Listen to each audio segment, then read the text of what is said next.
Hey everyone, welcome to my very first episode of the Thai Kitchen Witch, where I will be taking classic, traditional, and fusion Thai recipes, and I'll be conjuring up some new recipes of my own. I don't claim this as exact traditional quote-unquote recipes, but they are my own, and I'd love to share some of my recipes with you all and my journey.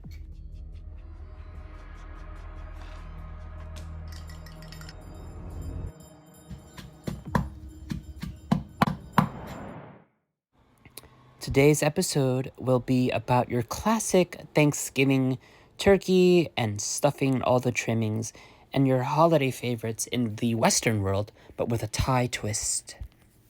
Alright guys, so the first thing you're gonna do is incorporate 3 tablespoons of oyster sauce.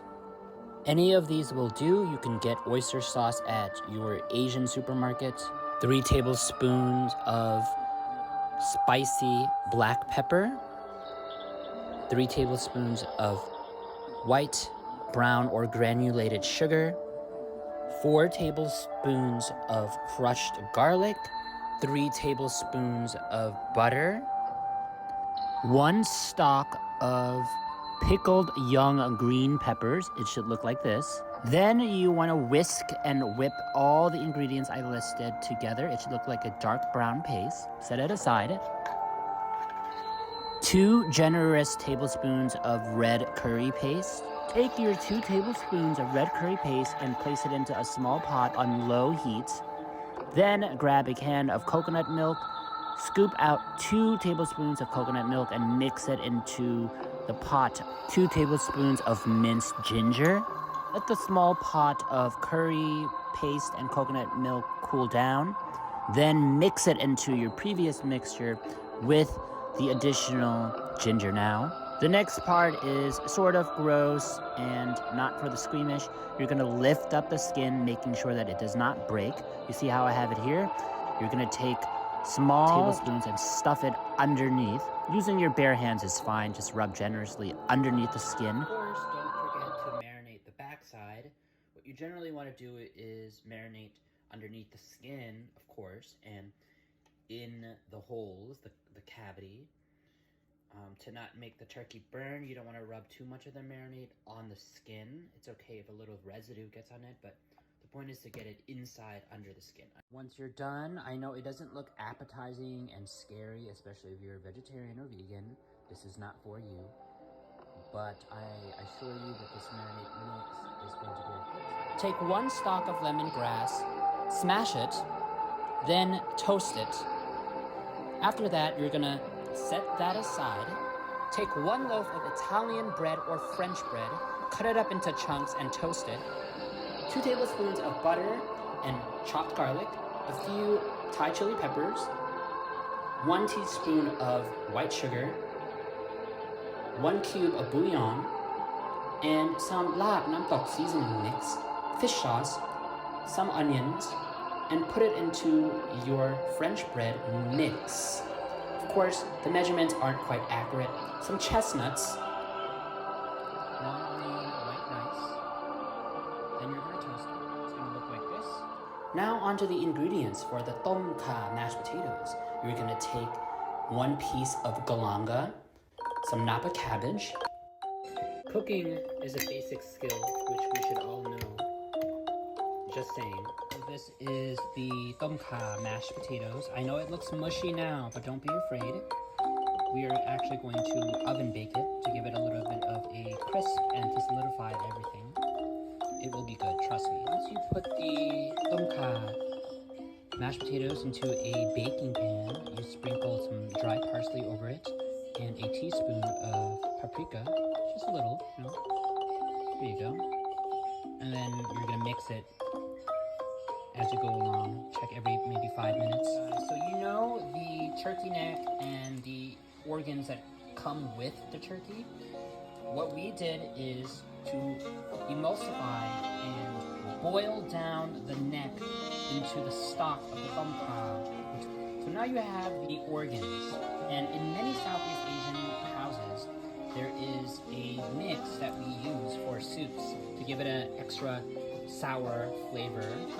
or an additive flavor that is made from tamarind. It's called tamarind soup mix for sinigang, but we're gonna use it for our tom yum gravy.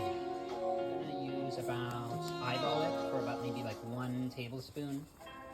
That should be good. So into the pot of the organs and several kaffir lime leaves and the sinigang tamarind powder, you're gonna add a few Thai chili peppers. Just loosely break them, not too thoroughly. Put it into the pot. Let that sit and simmer. And of course, scoop out that little gunk if you're not a fan of the fat. But it's totally edible, guys. It's just extra fat and pushing. 2 tablespoons of fish sauce.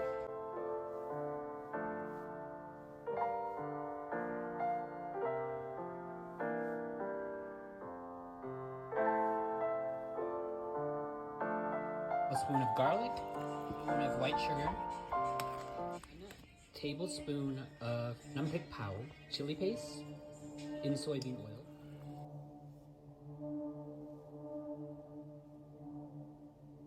Once you boil your tom yum for about 10 minutes, you're gonna slowly, while it's hot, pardon the mess guys, pour it into the blender, and then you're gonna emulsify it. Once your tom yum has been emulsified and blended, it should look like this, with maybe a few chunks of herbs. Wash a few mushrooms and then dice it finely. Mushrooms into the tom yum. Told you guys this wasn't quite a clean meal. So we're gonna take maybe a cup of the fat and oil and drippings from the turkey that has been cooking for about 2 hours and some change now.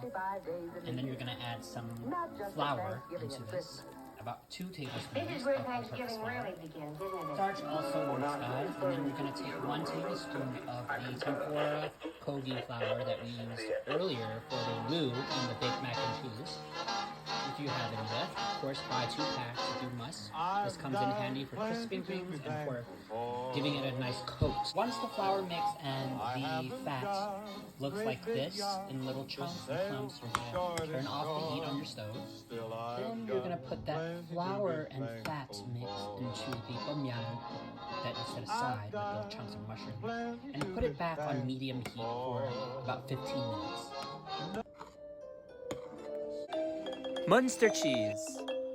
Extra sharp cheddar cheese, Monterey Jack cheese, cream cheese, mozzarella cheese, Swiss cheese, red curry and yellow curry powder.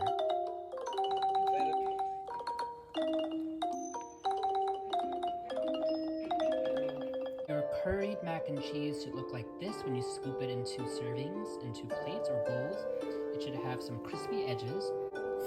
Alright guys, for the papaya salad, you're going to take 6 Thai chili peppers, red or green, and 4 to 5 cloves of garlic, and you're going to put it into your mortar and pestle. Then you're going to add 1 tablespoon of fermented fish sauce, which is a classic and staple in Isan and Laotian cooking. We're only going to use 1 tablespoon because it is naturally salty. In Thai we call it para. 1 tablespoon of fish sauce, or more if you prefer salty. White sugar. Take your shredded green papaya and cut up some green beans as a preference and place it into the mortar and pestle. Next, you're going to add several cherry tomatoes or grape tomatoes. This is where Thanksgiving really begins, isn't it? Well, now, you're referring to the aroma roast turkey. Alright everyone, what a lovely meal that was. I'm so happy to have fed my family, fed myself, and I got to share it with the world. Maybe not all of the ingredients. This is an experiment. You will soon find out. First episode of the series. Thank you for watching. I am ready to go to sleep. Thank you for watching the Thai Kitchen Witch. Stay tuned.